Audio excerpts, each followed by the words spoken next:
मोहतरम मुअज़्ज़ज़ उलमाए किराम, मुरब्बियान इज़ाम, दीनदार मुत्तकी परहेजगार मुसलमान भाइरा,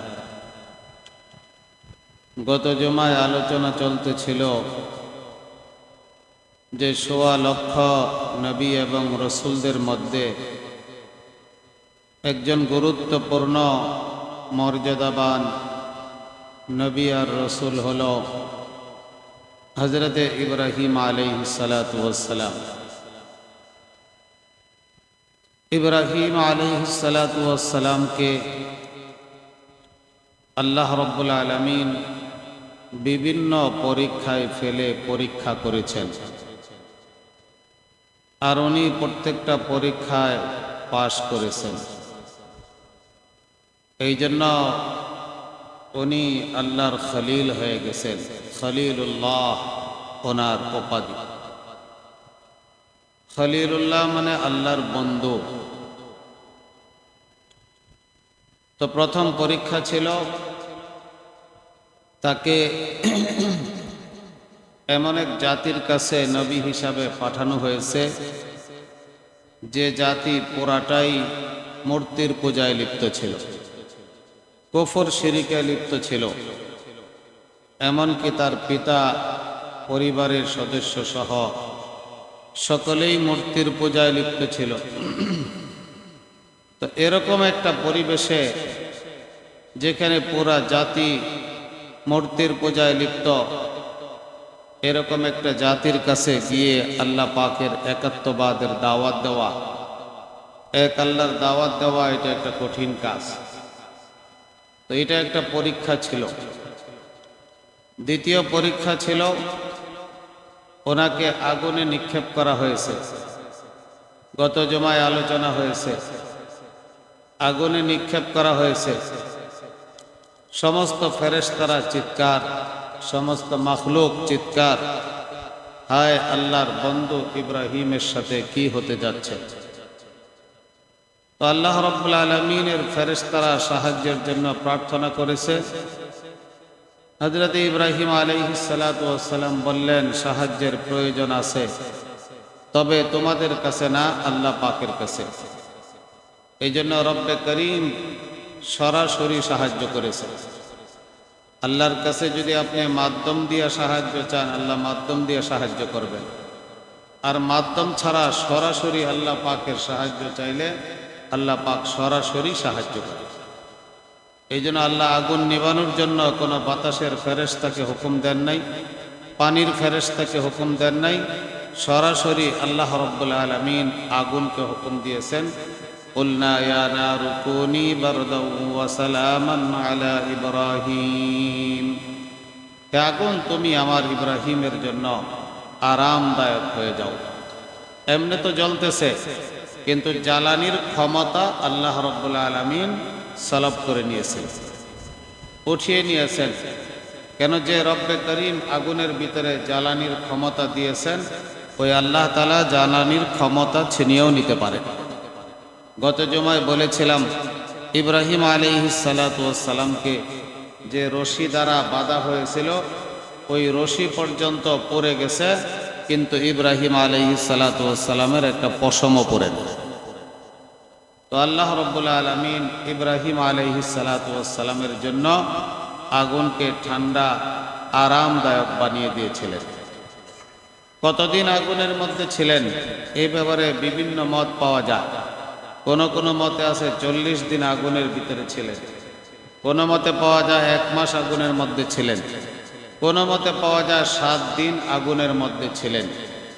তো যাই হোক, 7 দিন হোক, 30 দিন হোক, 40 দিন হোক, ইব্রাহিম আলাইহিসসালাতু ওয়াসসালাম বলেন আগুন থেকে বের হওয়ার পরে যে আমি আগুনে পড়ে থাকা অবস্থায় যে শান্তিতে ছিলাম, এরকম শান্তিতে আগুনে পড়ার আগেও থাকি নাই, পরেও থাকি নাই।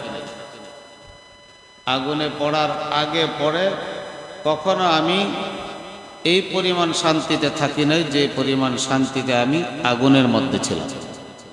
এই শান্তি কে করে দিয়েছেন? আল্লাহ রাব্বুল আলামিন করে দিয়েছেন।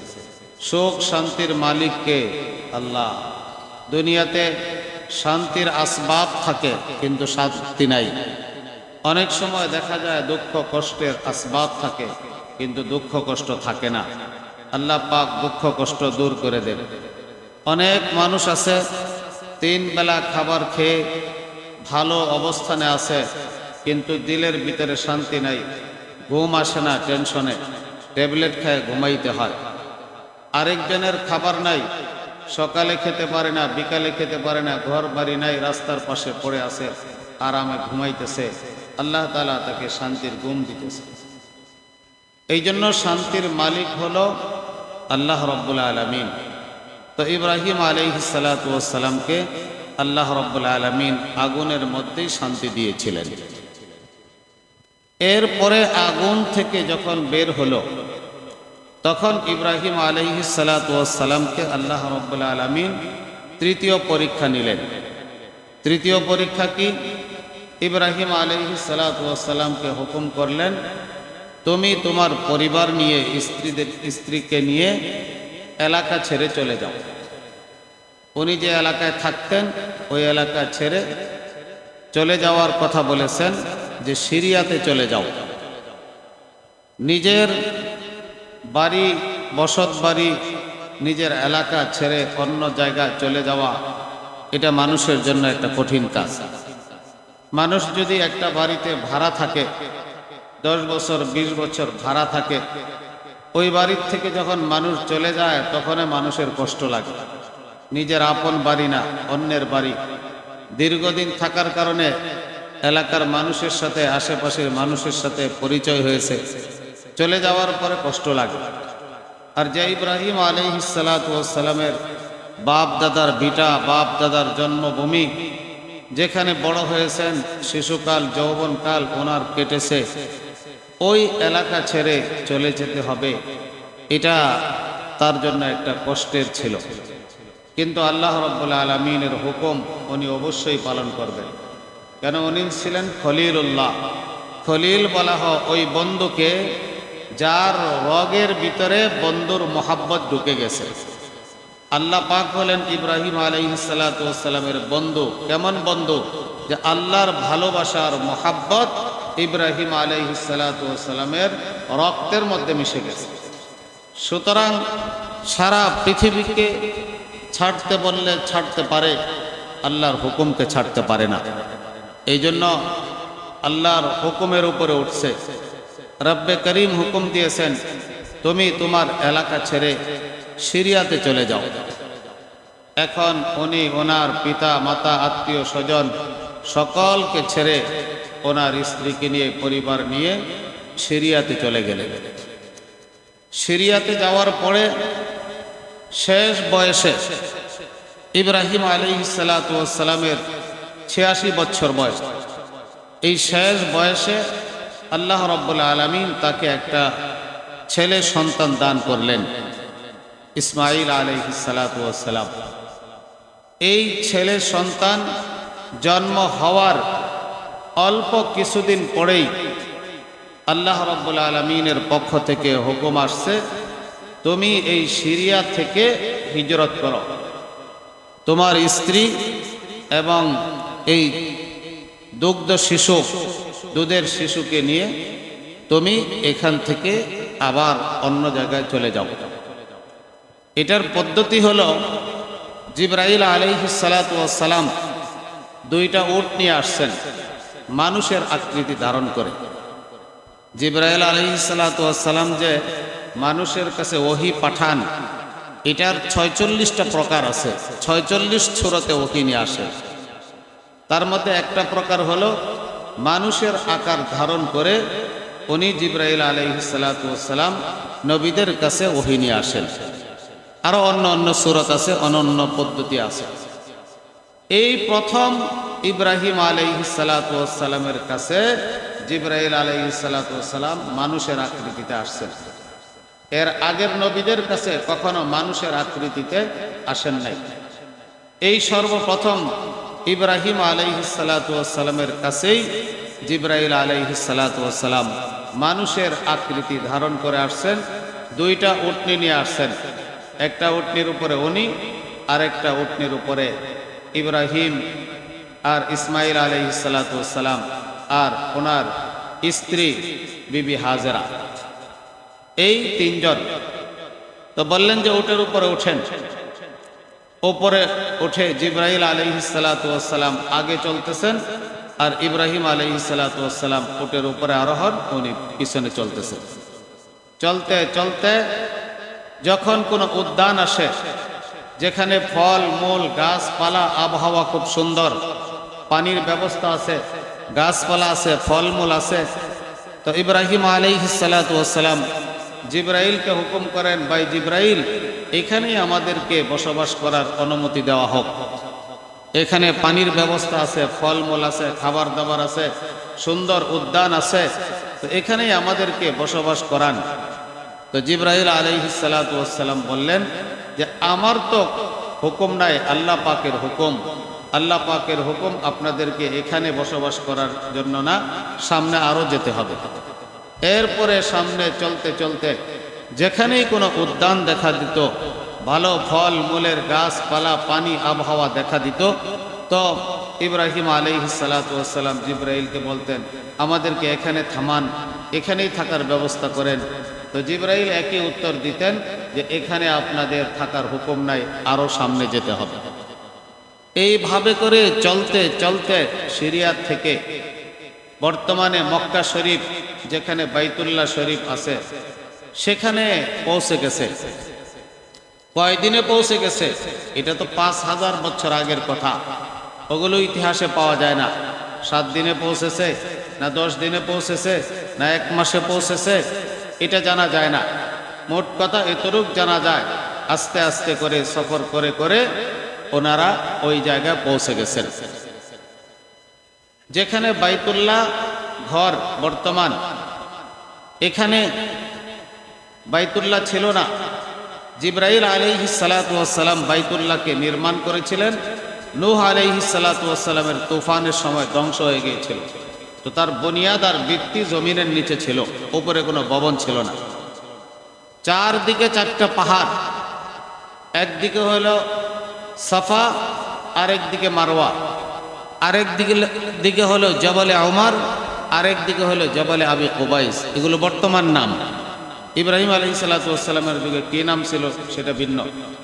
বর্তমান নাম হলো একদিকে সাফা, আরেক দিকে মারওয়া, একদিকে জবলে উমর, আরেক দিকে জবলে আবি কুবাইস। এই 4 পাহাড়ের মাঝখানে একেবারে নিচু জায়গা বাইতুল্লাহ অবস্থিত, আল্লাহর ঘর, নিচু জায়গা। তো ওই জায়গা ইব্রাহিম আলাইহিস সালাতু ওয়াস সালামকে আসার পরে জিবরাইল বলছেন যে আপনার স্ত্রী এবং এই দুধের বাচ্চাকে এখানে রেখে আপনি চটে পড়েন, সরে পড়েন, সাথে সাথে চলে যান। কোনো কথা বলতে পারবেন না, কোনো বিদায়ও নিতে পারবেন না। কত বড় কঠিন পরীক্ষা! ইব্রাহিম আলাইহিস সালাতু ওয়াস সালামকে বলছেন যে এই দুধের বাচ্চা আর আপনার স্ত্রীকে এখানে রেখে আপনি চলে যান, বিদায় পর্যন্ত নিতে পারবেন না। কোন জায়গায় রেখে যাচ্ছেন? যেখানের মক্কা শরীফের চতুর্দিকে প্রায় 70 কিলোমিটারের ভিতরে ভূগর্ভে কোনো পানি নাই, শুধু পাহাড় আর পাহাড়। একেবারে জিদ্দা সমুদ্র সৈকতে পানি আছে, এছাড়া ভূগর্ভে কোনো পানি নাই। তো এখানে পানি নাই মানে কোনো গাছপালা নাই, ফল নাই, পশু পাখি নাই, মানুষজন কিছুই নাই। একেবারে 4টা পাহাড়ের মাঝখানে পুরা মক্কাতে পাহাড় আর পাহাড়, কালো পাহাড়। এখানে বাচ্চাকে রেখে চলে যান। মস্কের মধ্যে অল্প কিছু পানি আর থৈলার ভিতরে কিছু খেজুর, এখানে রেখে বাস চলে যান। একটু বিদায়ের একটা ব্যাপার স্যাপার আছে যে আমি চলে যাচ্ছি, আল্লাহ পাক আমাকে এখানে তোমাদেরকে রাখতে বলছেন, তোমরা থাকো, আল্লাহ পাক একটা ব্যবস্থা করবেন। সান্ত্বনা দেওয়ারও সুযোগ দেয় নাই, চলে যান।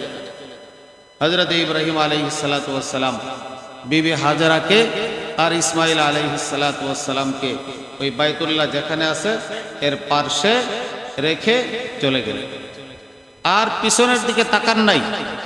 তাকানোর সুযোগও নাই, আল্লাহ পাক নিষেধ করছেন। তাহলে দেখেন কেমন পরীক্ষায় আল্লাহ তাআলা ফেলছেন। শেষ বিদায়ও দিতেছেন না, কথা বলারও সুযোগ নাই, এখানে রেখে চলে যান। কত কঠিন পরীক্ষা আল্লাহ রাব্বুল আলামিন তার উপরে ফেলেছেন। ইব্রাহিম আলাইহিস সালাতু ওয়াস সালাম পিছনের দিকে তাকান নাই, একেবারে উটের উপর চড়ে চলতে চলতে চলতে প্রায় 3 কিলোমিটার দূরে এক পাহাড় আছে কোদা, এই পাহাড়ের উপরে যখন উঠছেন তখন বিবি হাজেরাও পিছনে পিছনে দৌড়ায় গেছেন। বলছেন যে প্রত্যেকেই তো প্রত্যেক স্বামীকে চিনে, যে আমার স্বামীর মন মেজাজ কেমন, সব স্ত্রীরাই চিনে, তো উনিও চিনে। তো এখানে একা একা রেখে চলে যাইতেছে, এটা তো সম্ভব না। পিছন দিক থেকে জিজ্ঞাসা করছেন, আপনি কি আমাদেরকে এখানে আল্লাহর হুকুমেই রেখে যাচ্ছেন? তো মাথা ঝুঁকায় বলছেন যে হ্যাঁ, আল্লাহ পাকের হুকুম হলো তোমাদেরকে এখানে রেখে যাওয়া। তো বিবি হাজারা, সেও তো নবীর স্ত্রী, তার ঈমানও তো পাহাড়ের চূড়ার মতো।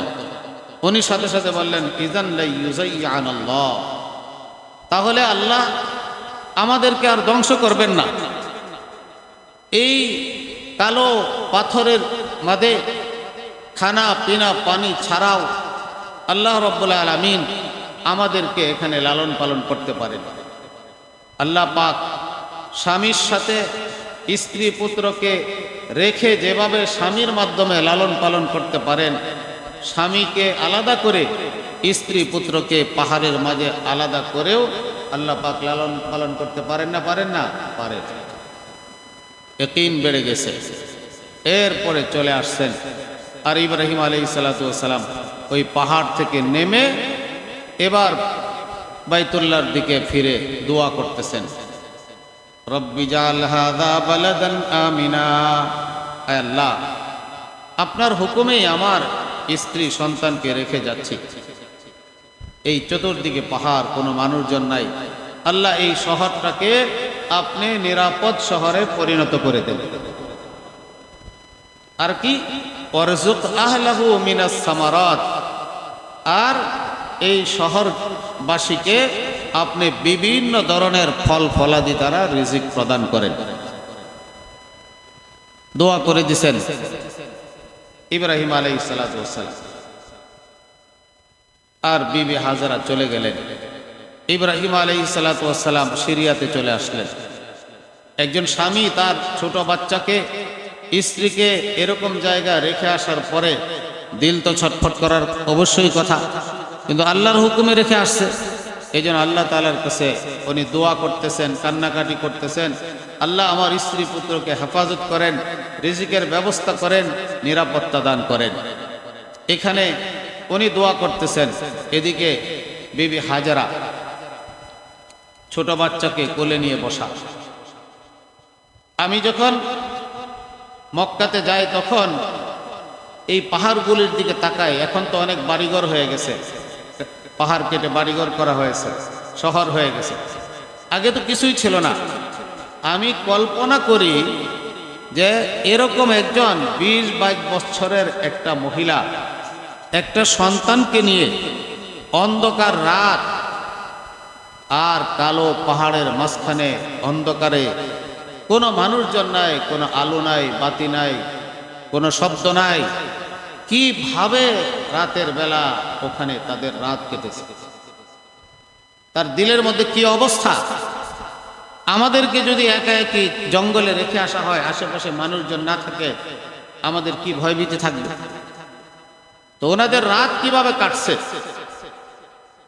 কিভাবে একজন মহিলা রাত কাটাইছে, আল্লাহ পাক কি কঠিন পরীক্ষা তাদেরকে নিয়েছে। আমার ভাইরা, আজকে আল্লাহ তাআলা আমাদেরকে এত বড় কঠিন পরীক্ষা নিচ্ছেন না, আমাদেরকে আল্লাহ পাক বলতেছেন, তোমরা তোমার স্ত্রী ছেলে মেয়ে এদের সাথে বাড়িতেই থাকো, তবে হালাল খাবার খাও, হারাম ছেড়ে দাও, মিথ্যা কথা ছেড়ে দাও, দুর্নীতি ছেড়ে দাও, জুলুম ছেড়ে দাও, খাদ্যে ভেজাল ছেড়ে দাও, অন্যায় অপরাধ গুনাহের কাজ ছেড়ে দাও, তোমরা তোমাদের বাড়িতেই তোমাদের স্ত্রী পুত্র নিয়ে থাকো। কিন্তু এতটুক কোরবানি আমরা করতে পারতেছি না, আমরা গুনাহ ছাড়তে পারতেছি না। আদালত পাড়ায় গিয়া দেখেন মিথ্যা আর মিথ্যা, মিথ্যা আর মিথ্যা, মিথ্যা সাক্ষী দিতেছে। 500 টাকার জন্য একজনকে খুনি বানিয়ে দিচ্ছে, 500 টাকার জন্য খুনিকে মুক্ত করে দিচ্ছে। একেবারে মিথ্যা সাক্ষী আদালত পাড়ায় চলতেছে। ঈসা আলাইহিস সালাতু ওয়াস সালাম একবার শয়তানকে স্বপ্নে দেখছেন। শয়তান মাথার মধ্যে একটা বড় খাসা, এই খাসার মধ্যে ছোট বড় মাঝারি বিভিন্ন পোটলা নিয়ে যাইতেছে। তো শয়তানকে ঈসা আলাইহিস সালাতু ওয়াস সালাম জিজ্ঞাসা করছে যে এই যে তোমার মাথায় যে ছোট পোটলাটা দেখা যায়, এটা কিসের পোটলা? এটা হলো যে মাপে কম দেওয়ার পোটলা। ওইটা কই নিয়ে যাইবা? ওইটা নিয়ে বাজারে ছেড়ে দিবে। ওই বাজারে ছেড়ে দিলে যারা ব্যবসায়ী আছে এরা মাপে কম দিবে। আরেকটা পোটলা, এটা কিসের পোটলা? ওইটা হলো মিথ্যা কসম, মিথ্যা সাক্ষী, মিথ্যা কথা বলার পোটলা। ওইটা কোথায় নিয়ে ছাড়বা? ওইটা আদালত পাড়ায় নিয়ে ছেড়ে দিবে। ওইটা খুব চলে ওখানে। ও একটা বড় পোটলা দেখা যায়, এটা কিসের পোটলা? ওইটা হলো গীবত আর পরনিন্দার পোটলা। ওইটা কই ছেড়ে দিবা? ওইটা মসজিদ আর মাদ্রাসায় নিয়ে ছেড়ে দিবে। এরা হুজুররা, মসজিদের মুসল্লিরা বাহিরের গুনাহ করতে পারে না, ওখানে বৈশা 7-8 জন বৈশা গীবত করে, একজন আর একজনের দোষ বর্ণনা করে। ওখানে খুব চলে, ওইটা ওখানে ছেড়ে যায়। তো এই শয়তান বিভিন্ন কৌশলে। তো বলতেছিলাম যে আদালত পাড়ায় কি পরিমাণ গুনাহ হইতেছে। আমরা মিথ্যা ছাড়তে পারতেছি না, খাইতে বেজাল ছাড়তে পারতেছি না, গীবত ছাড়তে পারতেছি না, চোখের গুনাহ ছাড়তে পারতেছি না। আমাদেরকে তো এই কথা বলা হয় নাই তোমার ছেলে মেয়েকে তোমরা ওই সৌদি আরবে মরুভূমির ভিতরে রেখে চলে আসো। এরকম কঠিন পরীক্ষা আমাদেরকে নিয়েছে? নেই। অনেকেই মাদকের ব্যবসা করে, মাদকের ব্যবসা করে নিজে কোটি কোটি টাকার মালিক হইতেছে, বাড়ি গাড়ি বানাইছে, কিন্তু পুরা জাতি আর সমাজকে নষ্ট করে দিচ্ছে। পুরা জাতিকে মাদকাসক্ত বানায় ফেলাইছে, হিরোইনসি বানায় ফেলাইছে। টাটকা যুবক সুন্দর হিরোইন সেবন করতে করতে চেহারার কি অবস্থা হয়েছে। বিবাহ শাদী বিচ্ছেদ হয়ে যাইতেছে, সমাজ নষ্ট হয়ে যাইতেছে, খুন খারাপি বেড়ে যাচ্ছে। তো আমরা কি করতেছি? আমরা কি আল্লাহকে ভুলে গেলাম? নবীকে ভুলে গেলাম? ধর্মকে ভুলে গেলাম? আমাদের কি মৃত্যু হবে না? মৃত্যুর পরে কি আমাদেরকে জীবিত করে আমাদেরকে হিসাব কিতাবের জন্য আল্লাহর কাছে দণ্ডায়মান হতে হবে না? দুনিয়ার জীবনই কি শেষ জীবন যে পুরা জাতি তরুণ এরকম ভাবে ছেলে মেয়েদেরকে এরকম ভাবে মাদকাসক্ত করে ফেলতেছি? বহু মেয়েরা মাদকাসক্ত করে। মোহাম্মদপুরে কবরস্থানে, আমি ওদিকে একবার গিয়েছিলাম, ওখানে কবরস্থানে, ওখানে যায় দেখি হিরোইন ছিরাই কবরস্থানের কবরের পাশে গিয়ে ওরা ওখানে হিরোইন খাইতেছে।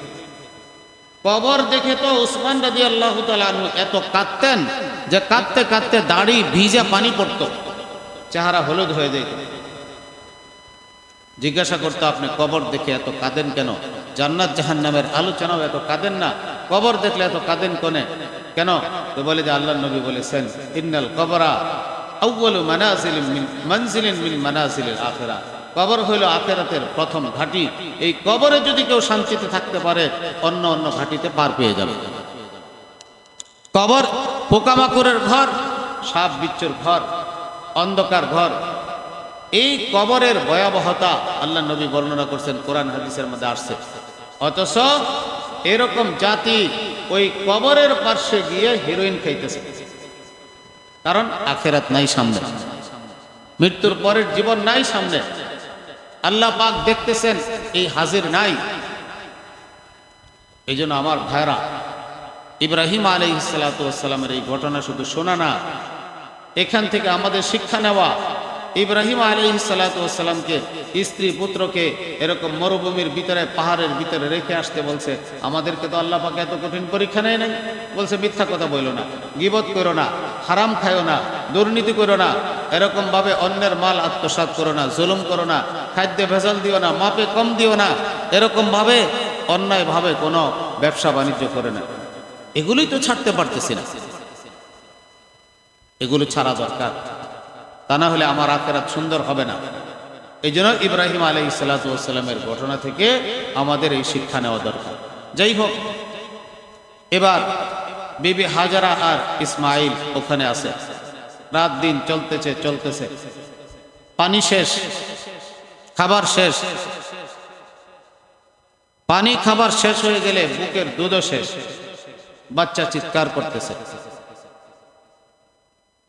তো একটু মনে হয়েছে যে পাশে সফা পাহাড়, ওখানে একটু ঝিলমিল করতেছে, মনে হয় পানি আছে, অথবা ওখানে গেলে কোনো পানির লোক পাওয়া যাবে, ওখানে লোকের কাছে জিজ্ঞেস করলে এখানে কোনো পানি আছে কিনা, পানির সন্ধান পাওয়া যাবে।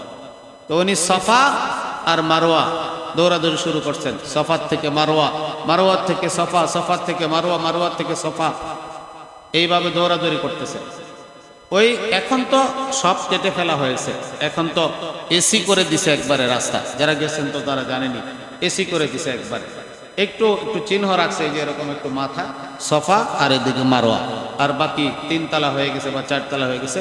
এসির মধ্যে এখন দৌড়াদৌড়ি করেন আপনার। পার্শ্বে জমজমের পানি আছে, পিপাসা লাগলে পানি পান করতেছেন, জমজমের পানি, আর দৌড়াদৌড়ি করতেছে এসির ভিতরে, এখন তো আরাম।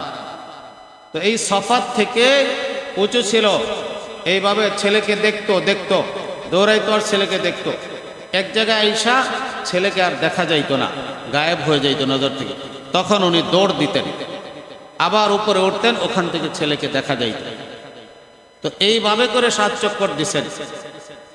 এক পর্যায়ে ওই জায়গায় এসে 7 নম্বর চক্করে যখন আসছে, তারপরে যেই জায়গার থেকে ছেলেকে আর দেখা যায় না, ওখানে একেবারে ক্লান্ত হয়ে পড়ে গেছে। প্রচন্ড গরম, পানি নাই, আমরা তো এসির মধ্যেই 7 চক্কর দিতে অবস্থা খারাপ হয়ে যায়। তো এরকম পড়ে গেছে, আর উঠতে পারতেছে না, একেবারে হাঁটুর উপরে, কোমরের উপরে জোর লাগায়া একটু ছেলেকে দেখার চেষ্টা করছে, দেখে যে ছেলে কান্নাকাটি করতেছে, আর এই পায়ের গোড়ালি এরকম ভাবে আঘাত করতেছে, ওখান থেকে পানি গড়ায় পড়তেছে। সুবহানাল্লাহ। কোন রকম দৌড়ায়া ছেলেটাকে শেষ নজর দেখার ইচ্ছায় তাকাইছিল, এখন দেখে পানি। তো দৌড়ায় আসছে, আসার পরে দেখে যায় একেবারে তার পায়ের গোড়ালি থেকে এরকম ফোয়ারার মতো পানি ভাইসা চতুর্দিকে যাইতেছে। তো উনি সুরিয়ানি ভাষায় বলছিল জমজম, সুরিয়ানি ভাষার জমজম অর্থ থেমে যাও, থেমে যাও, জমজম। তারপরে পানি থেমে গেছে। আল্লাহ নবী বলেছেন, আমার আম্মাজান হাজারা যদি জমজম থেমে যাও না বলতো, তাহলে চতুর্দিকে দরিয়া হয়ে যাইত, নদী নালায় খাল বিলে ভরে যাইত। এরপরে পানি থেমে গেছে। জিবরাইল আলাইহিস সালাতু ওয়াস সালামকে আল্লাহ পাক হুকুম করেছেন, ওর পায়ের গোড়ালিতে এই জিবরাইলের পাখা দ্বারা আঘাত করেছে, আর ওখান থেকে পানি বের হয়েছে। এটাই হইল জমজমের কূপ। তার আশেপাশে চতুর্দিকে প্রায় 70, 80, 100 কিলোমিটারের ভিতরে কোনো পানি নাই, ভূগর্ভে কোনো পানি নাই। পানি কোত্থেকে আসলো? আল্লাহর হুকুমে আসছে। ইযা আরাদাল্লাহু শাইআন আইয়াকুল লাহু কুন ফায়াকুন। আল্লাহ যদি কোনো কিছু করতে চায়, আল্লাহর কোনো আসবাবের প্রয়োজন নাই, আল্লাহ বলে যে কুন, হয়ে যাও, তো সাথে সাথে হয়ে যায়। ওই জমজমের পানিটা কোত্থেকে আসে? এরা পরীক্ষা করতে চেষ্টা করছে, 3টা পাথরের মাঝখান থেকে পানিটা আসে, আর কিছু নাই। এখান থেকে অনেক দূর পর্যন্ত কোনো যোগসূত্র নাই, পানির কোনো পাইপলাইন বা অন্য কোনো জায়গায় পানি নেই। 3টা পাথরের মাঝখান থেকেই পানি বের হয়। বড় মোটর যখন চালু করে মেশিন, কলকল করে পানি আসে। উলামায়ে ইকরাম লিখেছে, আসমান থেকে যদি বৃষ্টি বর্ষণ বন্ধ হয়ে যায়, জমিনের ভূগর্ভ থেকে যদি পানি শেষ হয়ে যায়, আল্লাহ রাব্বুল আলামিন এই জমজমের পানি দ্বারাই সারা পৃথিবীর মানুষ, হাইওয়ান, জানোয়ারের সমস্ত জরুরত আল্লাহ পূরণ করবে, শেষ হবে না। এই জমজমের পানি হলো জান্নাতের নিয়ামতের নমুনা, দুনিয়াতে পেশ করেছেন। আরে আমার ভাইয়েরা, জান্নাতের নিয়ামতের বৈশিষ্ট্য হইল জান্নাতের নিয়ামত কখনো শেষ হয় না। জান্নাতে আপনি যৌবন থাকবেন, কোটি কোটি বছর থাকবেন, যৌবনই থাকবেন, আপনার যৌবন শেষ হবে না। জান্নাতের গাছের ফলগুলো নিচের দিকে থাকবে, গাছটা গোড়াটা উপরের দিকে থাকবে, ফল ঝুঁকে থাকবে। একটা ফল ছিঁড়বেন, সাথে সাথে আরেকটা ফল সেখানে হয়ে যাবে, আল্লাহর হুকুম। কিতাবের মধ্যে হাদিসের মধ্যে এটাও আসছে, জান্নাতীরা হুরদেরকে নিয়ে নদীর পাড়ে ঘুরতে থাকবে, এরকম 70,000 রঙের মাছ আসবে, আয়েশা সালাম দিবে, আসসালামু আলাইকুম ইয়া আহলাল জান্নাত হাল তাকুলুনা, এই জান্নাতবাসীরা আমাদেরকে খাইবেন নাকি? মনে খালি ইচ্ছা করবে আর বোনা হয়ে চলে আসবে, বান্দা খাবে আর কাটা ফেলে দিবে নদীর মধ্যে, আর একটা মাছ হয়ে দৌড় দিবে। তো জান্নাতের নিয়ামতের কোনো শেষ নাই। আল্লাহ পাক জান্নাতের নিয়ামতের একটা নমুনা আল্লাহ তাআলা দুনিয়াতে দিয়েছেন, সেটা হলো জমজমের পানি। আজ থেকে প্রায় 5,000 বছর যাবৎ পানি বের হইতেছে, কোনো ধরনের শেওলা পড়ে না, ময়লা হয় না, কোনো ব্যাঙ নাই, আবর্জনা নাই। দুনিয়ার কূপের পানি আবদ্ধ থাকলে নষ্ট হয়ে যায়, ময়লা হয়ে যায়, দুর্গন্ধ হয়ে যায়, একেবারে সাফ পরিষ্কার পরিচ্ছন্ন পানি।